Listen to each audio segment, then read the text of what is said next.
Today we've got another custom mechanical keyboard build on our hands. That's 2 in a row, imagine that. And I'm particularly excited for this one as it's coming from the guys who made the Aegis, which was all about that left-hand numpad, and they've taken it a step further in regards to ergonomics with the EXT65 from aeboards. The keyboard itself was a production unit, but I didn't have the final packaging and stuff. So as you've just seen, each keyboard does come with a sweet sleeve from YCP, awesome quality with soft insides, and just a great addition to the board which does promote its portability aspect. First impressions, it's solid. Solid as it's pretty much exactly what you'd expect from a full aluminium case. I did have the brass plate with mine, but that will be an extra, with the default being the aluminium plate. Now let's take it apart to have a closer look. There's 8 screws around the edge. I had hex screws, but they will be normal Phillips heads on the final one.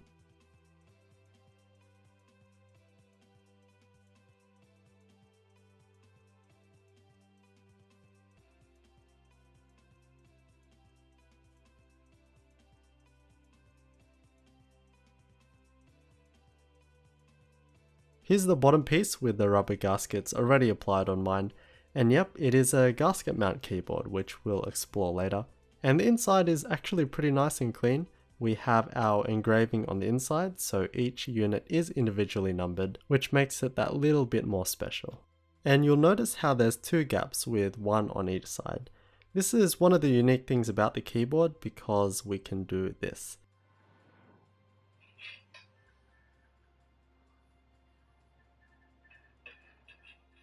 Now from this angle, it doesn't look like much, but I've just flipped the top piece, which means it's now reversed. But we'll get to that later. The top piece is also, of course, solid as there's a couple of internal marks, which I guess was from the anodization process. They'll never be seen when put together, but they're there. Here's the plate, and again this is the sandblasted brass version, which is an extra, and it's 1.5mm thick. They said that they designed this with relief cuts for better sound and consistent feel, which I only really see around the spacebar and perhaps between the main area and the numpad. And finally the PCB. You can kind of appreciate more how thin and long looking this board is, but yeah, nice and clean and a smooth matte black solder mask, and yeah, simple with just the one logo. So let's start building. I'm using GMK screw and stabilizers, which are lubed, and Z2 silence, so a silent switch with a pretty strong tactile bump. There's not much flexibility with the layout, so we have split backspace and then we can have all 1Us on the numpad, but yeah, completely fixed everywhere else, including the bottom row. I know some people won't like that, and they've said that it was done to better control how the keyboard feels, but yeah, you get what you get. Also, it doesn't support any backlighting. And that also means that you can't really make a mistake when soldering this up together.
The keyboard has 4 LEDs for lock and layer indicators, and I did mess up.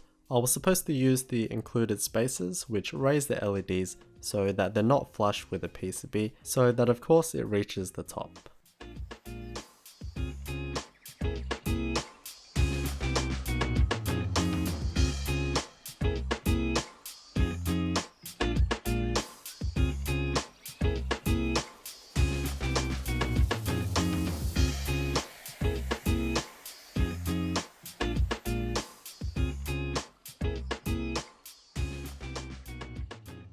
When putting it back together, you can see that there's no screw holes in the plate because it is a gasket mount keyboard. But the gaskets are only installed on the bottom aluminium piece, nothing on the top. So the plate is sitting on the gaskets and isn't mechanically fastened to anything. However, there's metal to metal contact with the top piece. I think normally with gasket mount boards, the plate would be isolated on both sides, which makes sense. But yeah, I'm not really sure how much of a difference one side is to two sides, and later in the video we'll be trying out the different gasket materials that comes with a board. And I think ideally you'd put this together the other way, so plate into the top piece so that alignment is perfect.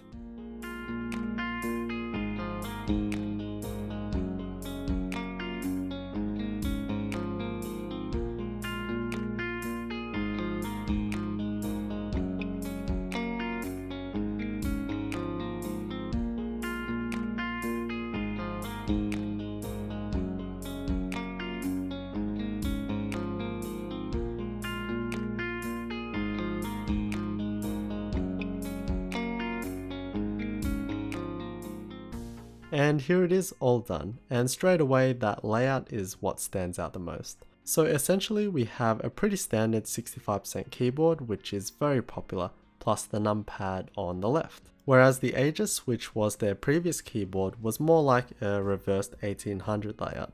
But that brought up complications with the short left shift and the arrow key placement. With this, however, it's much more natural in that it's what we're used to. The only difference is the numpad is on the left. And the whole idea with the numpad on the left is of course ergonomics and also efficiency. So first of all, normally the numpad takes up space on the right hand side, meaning that your mouse is further away from the center, which unnaturally extends your shoulder and arm. So in that regard, this is actually a 65% keyboard relative to the mouse, providing you have space on the left on your desk. And this just allows you to have that shoulder width posture that's more natural. Additionally, having the numpad on the left means that we can use our left hand and our mouse simultaneously, whereas we would usually have to switch between the two with our right hand. It doesn't have to be a numpad, it does allow for a full 1U grid, and this is programmable via QMK and VIA, so super easy to configure. And essentially, you can have a 4x5 grid of macros. And with the addition of layers, which can be signified with the LED indicators, you can switch between the numpad and macros for different applications.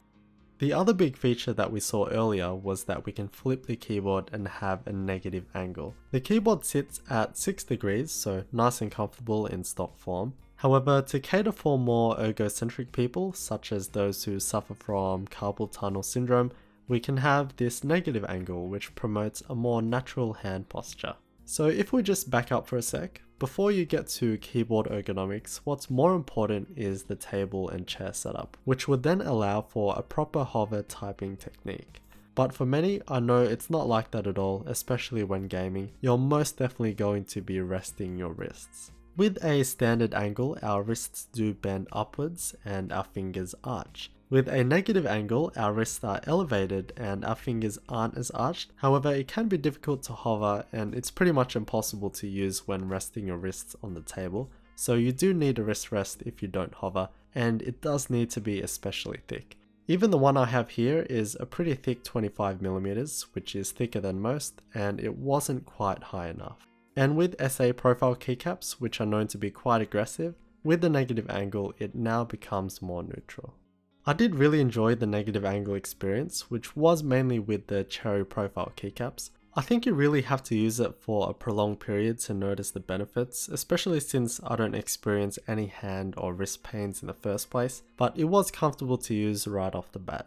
And that's what this keyboard is all about. It's about functionality and having a keyboard that serves a variety of needs. So aesthetically, it's quite basic, which isn't a bad thing, and it takes a lot from the Aegis.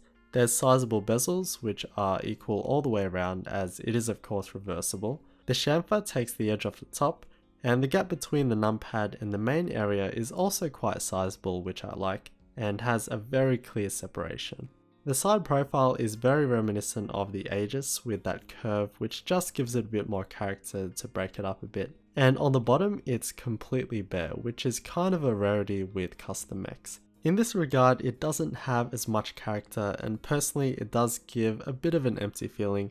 Usually there would be an engraving or a weight with an engraving to give it that special touch and uniqueness, and it makes it feel special and premium, which we've become accustomed to. However, because of the reversibility of the board, any branding would potentially be upside down, so it's been relegated to the inside.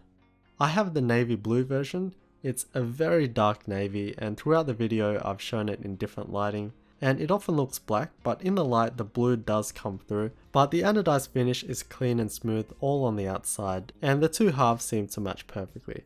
And it is also available in black and dark grey. The thing with negative angle is that it does look weird. There's no getting around that because we're just used to how keyboards look, and yeah, it is kind of not the most aesthetically pleasing thing. And also the screws are very visible in this configuration, which I feel adds to the notion that it is the wrong way, even though it isn't. As mentioned before, it does come with a variety of gasket materials. So we have rubber, which was already installed, silicone, PORON, and foam, each with 8 pieces. Straight away we can see that rubber and silicone are very similar, while PORON and foam are similar feeling and looking. So let's try these and give them a listen.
So yeah, they all sound very similar. I'm using V2 Xylence, so they are a quiet key switch and may not amplify the effects, and they sound terrible with a mic because they're quiet, so we pick up a lot of scratch and background sound, and the spacebar takes over a little bit. Based on the recordings, the PORON and foam are slightly louder, like they actually have a higher volume as we can see in Premiere Pro, but in real life it's hardly noticeable. The rubber and silicone seem to have more of a thocky and bassy sound, whereas the PORON and foam have a lighter and thinner sound, being slightly more higher pitched. As for feel, it's just so difficult to compare because it isn't side by side, and the differences for me, especially within a somewhat short period, were just so hard to notice. And you can't tell if it's a placebo effect since you know what you're putting in, and you have those expectations, but if I have to say something, the foam and PORON may have felt a touch softer as the sound tests suggest.